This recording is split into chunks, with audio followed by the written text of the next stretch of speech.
Hi，大家好，又係我 Patrick 喎。喺2026年呢，人工智慧嘅債務呢，令信用違約交換嘅 CDS 再次活躍喎，而私人信貸違約率呢已達到15%，係2008年高峰嘅3倍喎。其中好多貸款用於資助人工智慧嘅資料中心同埋晶片。Michael Burry 近日呢再次發出警告，指當前市場對 AI 瘋狂嘅追捧，同2000年科網股泡沫爆破最後階段呢極為相似喎。咁樣股災是否會重演呢？事不宜遲，現在請大家細心欣賞金融穿梭。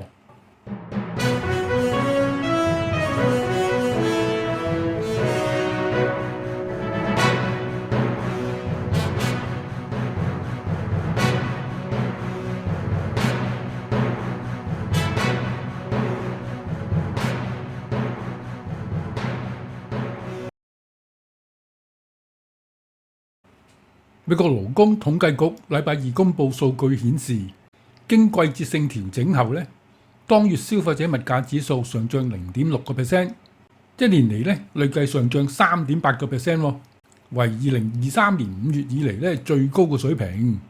報告發佈之後呢，股指期貨下跌，美國公債殖利率走高。根據諮商局 FedWatch 工具顯示，交易員亦都將聯儲局喺年底加息嘅可能性呢上調至30%。大家要注意，儘管利率走高，消費者信心跌至歷史嘅低位。禮拜一至禮拜四股市表現強勁，截至5月16號各項指數印記，道指報49,526點，標指報7,408點，納指報26,225點。黃金報4,541美元，白銀報76.09美元，鉑金報1,989美元，美匯指數報99.28。由於伊朗戰事再升級嘅可能性依然存在，呢個可能引發下一輪黃金白銀下跌。分析指黃金白銀短期仍會受壓嘅，預計金價將喺5月回調，並在年中前跌至4,400美元附近。我預計白銀嘅阻力位喺90同埋92美元喎，重要嘅支持位喺74美元。年中跌破70美元嘅低點仍然係基本嘅預期。喺經歷咗2025年創紀錄上漲之後貴金屬市場目前正處於調整嘅階段，預計年中回調之後整體上漲趨勢將會恢復嘅。跟住就分析喺年中之後黃金白銀會升幾多？黃金價格上漲勢頭目前可能暫時停滯，但各國嘅央行持續向市場發出明確嘅信號。即使喺經濟形勢動盪嘅情況下，佢哋仍然堅定地喺金價疲弱時買入。世界黃金協會嘅最新數據顯示，3月各國央行淨買出30噸黃金。呢個主要係土耳其同埋俄羅斯大量拋售。而言，貴金屬市場整體情況依然樂觀嘅，因為一啲國家喺金價回調期間繼續增持黃金儲備。波蘭、烏茲別克同埋哈薩克保持積極嘅買入。黃金同白銀近期一直處於牛皮悶局，彷彿被點咗穴。但真正聰明錢 （smart money）早已聞到破局嘅血腥味。德意志銀行最近就寫咗份報告，直指黃金即將突破呢個悶局嘅。破局嘅催化劑喺邊度呢？唔喺華盛頓，而喺北京。中國則延續幾個月嘅增持勢頭。中國喺呢個趨勢扮演咗核心嘅角色。中國人民銀行已連續18個月增加官方嘅黃金儲備。儘管中國似乎未有根據短期價格信號嚟管理儲備嘅，但數據顯示該國仍在疲弱嘅時間增持呢個黃金。今年3月，中國央行購入8噸嘅黃金，創下自2024年12月以嚟最大單月嘅購買量。當時金價較2026年1月嘅歷史高位低咗16%，更喺今年4月突然胃口大開，狂掃26萬安士。世界黃金協會數據顯示，黃金目前約佔全球儲備15%，呢個意味住仍有好大重新配置嘅空間。重要就係近期市場行為表現央行對黃金需求對價格敏感度咧已低於以往嘅週期。分析師指出，呢個顯示官方機構咧不再咁樣關注短期嘅估值，而係更重視長遠嘅策略佈局。目前黃金市場似乎正處於盤整階段，投資者正在等待下一個宏觀經濟催化劑，但各國央行仍在幕後靜悄悄地增持黃金。呢個最終可能成為支撐金價喺2026年剩餘時間內最重要嘅因素之一。德意志銀行近日發布研究報告指出，美元喺全球央行儲備中咧嘅佔比咧已由高峰期嘅超過60% 降至40% 嘅水平。與此同時咧，黃金嘅佔比咧已攀升近30%，過去4年幾乎翻倍，兩者差距收窄至10個百分點。該行認為美元流失嘅份額咧並未轉移至其他法定嘅貨幣，而係幾乎全部流入黃金。自2008年金融危機以嚟咧，新興市場央行累計購入超過2.5億安士嘅黃金，總量咧已超越已發展國家喺1990年代嘅拋售規模。德銀咧以歷史回歸嚟形容當前嘅局面，意指1990年代確立嘅美元霸權條件正在系統性瓦解。當時美國通脹受控，財政錄得盈餘，聯儲局制度成熟，美國國債兼具流動性同埋正回報，相較於零息且需負擔保管成本嘅黃金咧，吸引力咧壓倒性勝利。故當時歐洲多國央行咧競相拋售呢個黃金，新興市場咧則大舉積累美元儲備。但如今咧擺在眼前就係上述條件咧正在反向咁運行。而美國通脹持續超標，天量嘅財政赤字咧令人憂慮，貿易政策奉行保護主義等。報告同時列出3大驅動黃金上升嘅因素，包括新興市場央行主動增持黃金，央行購買推升金價，形成正回報，以及新興市場外匯儲備規模可能開始結構性下降。呢3者匯合之下咧，或代表黃金上行空間仍然廣闊，全球央行儲備結構正經歷數十年最深刻嘅重組，黃金正以驚人速度蠶食美元地位，轉變或會重塑出新嘅國際貨幣秩序。喺極端情況下，金價可能會升至接近每安士8000至1萬美元。如果你睇到呢度，你仲未訂閱嘅話呢，請你訂閱，按下個鐘仔。呢個代表咧，你俾我支持，請俾我點讚同埋分享呢條片俾你嘅朋友，咁樣可以令到更多嘅人咧睇到我嘅片。多謝大家支持。世界黃金協會前主席、加拿大礦商董事長 Pierre Lassonde 接受外媒訪問時表示，目前宏觀格局咧好似1970年代停滯性通脹時間，但如今全球槓桿同埋主權債務水平更高，將令本輪週期波動更為劇烈。佢舉例，1980年列根首次當選時咧，美國總債務僅1萬億美元，現時美國總債務咧已逼近40萬億美元咯，單係每年嘅利息支出咧已達到呢個規模。佢預計美國預算赤字將超過國內生產總值 GDP 嘅 7.9%。並指聯儲局實際上咧係將債務貨幣化並印鈔。佢之所以睇好黃金前景咧，主要係全球儲備體系正在廣泛咁轉變，各國日益減少呢個對美元嘅依賴，呢個正係推動價格上漲嘅關鍵因素之一。佢解釋，黃金90% 時間咧都係一種商品嚟嘅，有10% 時間咧係最後嘅避險貨幣。當美元無法發揮作為最後避險貨幣嘅作用時咧，就會被黃金取代㗎啦。呢個正係現在發生嘅情景。佢發表大膽嘅預測，確信喺未來3年咧，金價將攀升至每安士17250美元。認為全球金融體系正經歷結構性嘅轉型，黃金將逐步取代美元，成為最終極嘅儲備貨幣。上圖顯示，喺過去4個交易日咧，白銀價格一直保持輕微上漲嘅勢頭。喺星期內咧，從73美元飆升至88美元以上，其後咧板價格就回調至81.5美元左右嘅突破點並守住。圖表顯示，價格出現兩個相似嘅高點，分別接近84美元4月中旬上漲高點，同埋82.67美元係喺星期三盤中嘅高位。當兩個高位相似嘅水平形成時咧，交易員稱之為雙頂形態。呢個係一個警告信號，表明買家兩次試圖推高價格均告失敗，可能已經後勁不足，因此被視為睇跌反轉嘅形態。然而，雙頂形態並非僅僅因為出現兩個高位就激活嘅，只有當價格跌破頸線嘅73美元，即係兩個高位之間嘅低點，就會觸發該形態嘅。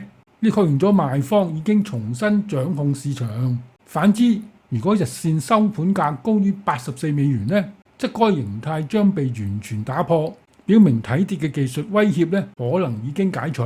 如果價格收盤高於84美元呢，則近期嘅橫盤整理呢已向上突破，可能為價格上漲呢掃清障礙。第一個阻力位呢就喺92美元，長期目標價為98至100美元。總之，密切注意兩個關鍵位。跌破73美元呢，將使其前景轉為睇跌；而收盤價高於84美元，則轉為睇升。大家可以把握呢個市場動態，因為呢從未如此簡單。喺禮拜四呢，白銀期貨價格上演高台跳水，盤中一度暴跌超過6%。印度突然上調進口金銀嘅關稅，印度政府喺呢個禮拜突然將黃金同埋白銀進口關稅呢，從6% 大幅提高到15%，旨在壓縮貴金屬進口，緩解外匯儲備嘅壓力。疊加美元同埋10年期及以上美債收益率喺呢個禮拜攜手反彈，需求嘅擔憂呢顯著升溫啦。黃金同白銀價格呢喺禮拜四均承受下行，截至呢個禮拜一實現瘋狂5年漲之後呢，市場呢越發堅信白銀開啟重返121美元嘅歷史最高點嘅巔峰之路。然而，之後白銀市場開始從高位震盪，禮拜五亞洲早上更遭遇大幅拋售，中午報78美元附近。之前白銀受中東地緣政治衝突帶嚟巨大避險資金嘅流入，圍繞 AI 數據中心建設同埋太陽能工業需求樂觀，以及供應緊張敘事推動，短期嘅漲幅就過快，喺5個交易日一度累計大漲近20%，並在突破80美元每安士之後CTA 同埋短線槓桿資金追入。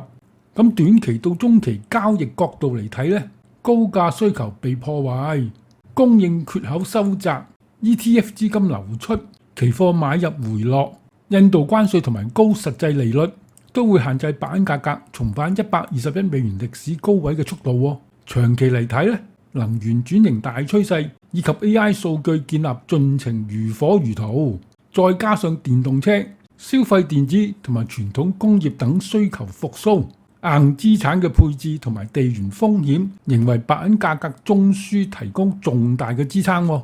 另一個支持白銀嘅消息COMEX 白銀庫存已降至8000萬安士以下啦。呢個水準可能會加劇實體交割緊張嘅風險。截至5月12號底，COMEX 註冊白銀庫存為7996萬安士，符合資格白銀庫存為2.33億安士。數據顯示，兩者合計庫存量為3.13億安士，比2025年10月記錄嘅5.32安士大幅下降咗41%。分析師認為，COMEX 註冊白銀庫存跌破8000萬安士大關標誌着全球白銀市場嘅關鍵轉折點。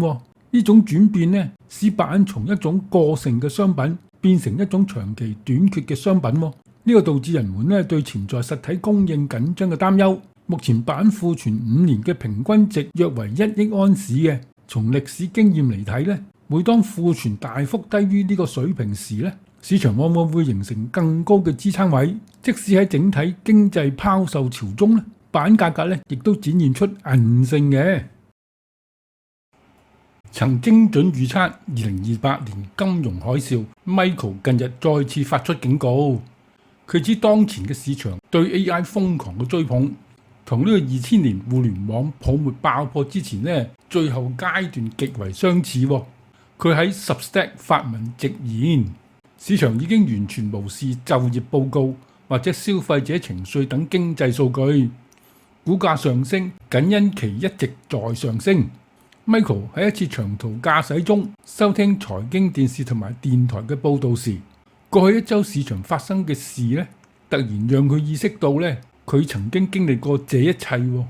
佢指出，納斯達克100指數完全逆轉，近幾個禮拜呢大幅反彈，發現市場除咗 AI 之外呢，整日幾乎冇人再討論其他嘅話題。佢直言，目前股市已經不再係以邏輯方式對就業報告或者消費者情緒等經濟數據咧做出反應。以標指500指數禮拜五8號再創下歷史嘅新高為例，交易員咧僅聚焦稍優於預期嘅4月份就業報告，卻無視創下歷史新低嘅消費者情緒數據。Michael 直言，股市升跌並非因為就業或者消費情緒嘅，但佢哋咧一直向直線咁飆升。大家僅憑一個每個人都以為自己理解2個字母嘅概念 AI 再投資，呢種感覺咧就好似1999年至2000年科網泡沫破裂之前最後嘅幾個月。佢警告市場下跌咧終於接近尾聲。另一位知名對沖經理 Paul 亦對現狀咧持有類似嘅睇法。佢表示，當前環境感覺咧同1999年咧係十分相似嘅。即距離科網股喺2000年初見頂約1年時間。佢提醒，一旦調整呢，將會極為驚人。跟住就睇下 AI 爆煲有啲咩先兆。截至2026年3月，摩根大通咧推出咗一種新嘅信用違約交換CDS 嘅組合，目標係5家主要人工智慧 AI 超級大規模嘅公司，包括有 Alphabet、Amazon、Meta、Microsoft 同埋 Oracle 嘅債務。原因係咧擔心為人工智慧基礎設施中大量嘅借貸可能會重現2008年金融危機中出現嘅大量金融風險。咁依家就睇下2026年人工智慧嘅債務同埋信用違約交換 CDS 嘅情況啦。首先就係巨額嘅借貸，光是2025年呢5家公司超大規模嘅資料中心運營商咧就發行咗1210億美元嘅債券，高於2020年至2024年嘅年均約280億美元。預計喺2026年呢，人工智慧相關嘅債券發行量咧仲會達到1000至3000億美元添。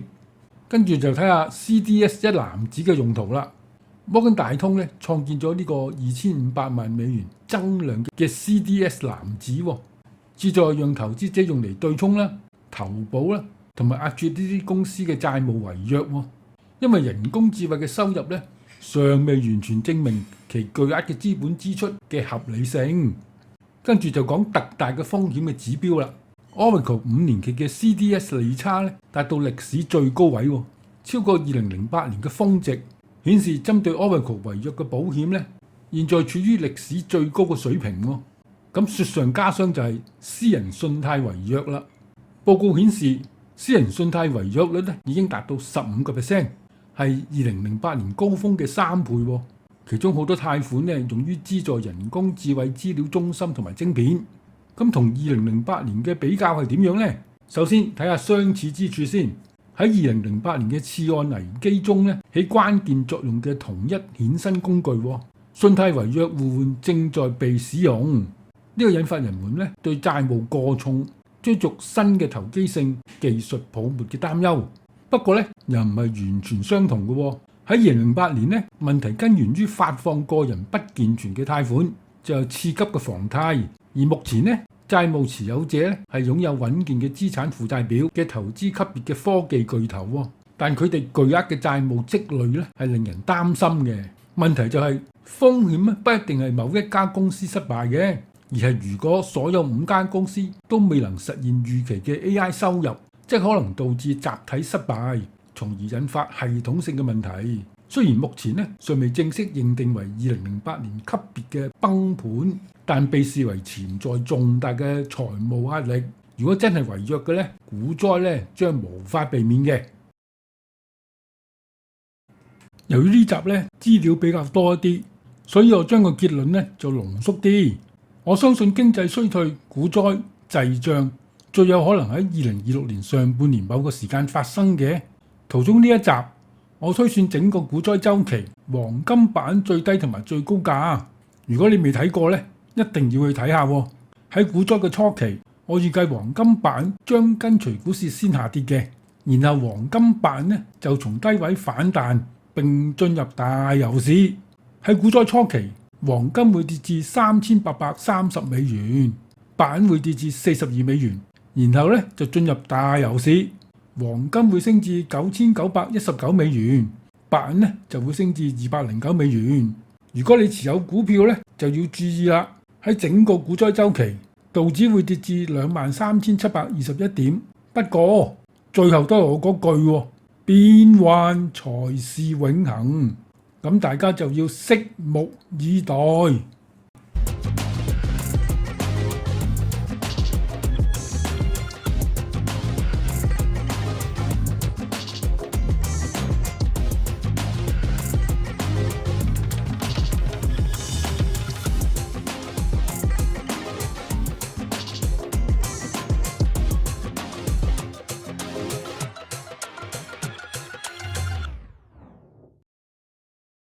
歡迎大家加入我嘅 Patreon 成為會員，我只會喺 Patreon解答會員嘅投資問題。喺每一個視頻都設置有聲音版同埋冇廣告版。如果你睇到呢度你仲未訂閱嘅話請你訂閱，因為你嘅訂閱係俾我做片好大嘅動力嚟嘅。請按下鐘仔給我點讚，歡迎大家留言，每一個留言我都會好仔細咁睇嘅。請睇廣告並將呢集分享俾你嘅朋友。多謝大家支持，下次再見，拜拜。